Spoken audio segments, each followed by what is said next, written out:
Hey guys, hope everyone's fine today and enjoying the rest of the summer. So I grew up in a very religious family, very evangelical, charismatic. My parents and grandparents still are very involved with the whole evangelical church. And I had moments in my life where I call the dungeon moments, and I also had moments in my life where I call they are the dance moments.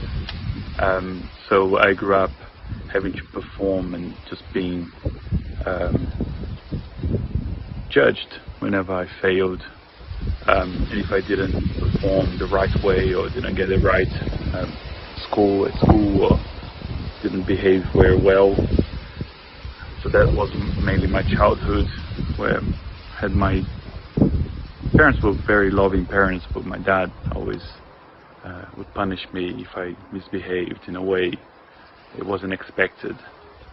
That kind of made me do things when I became a teenager in a way that weren't accepted by the standard of society, basically. So that created moments in my life where there were darker moments, like the dungeon moments. For example, when I became a teenager, around 13, 14, I started hanging out with the wrong crowd and just making sure that my dad knew how naughty I was. So I got involved with like drug dealing and walking with people in gangs, and at a stage in my life I actually had a gun on me constantly when I went to school, and I would get into fights.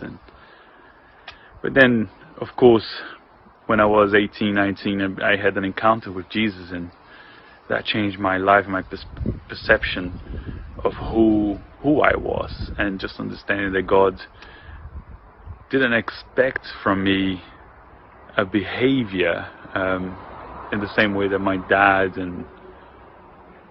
expected from me. And the reality is I understood that God loved me the way I was.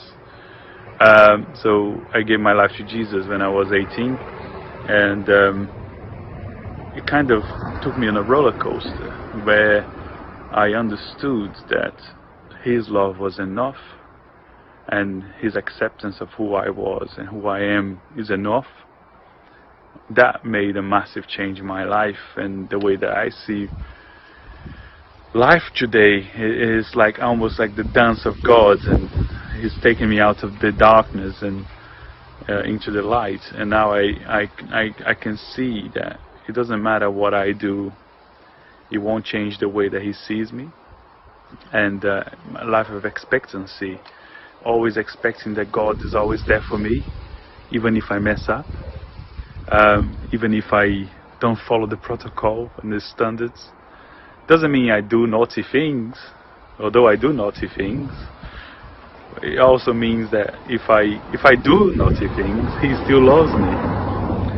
He still doesn't give up on me. You know what I mean?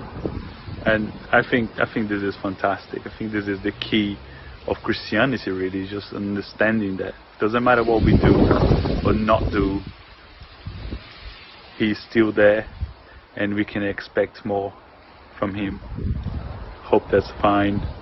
Love you guys. Bye.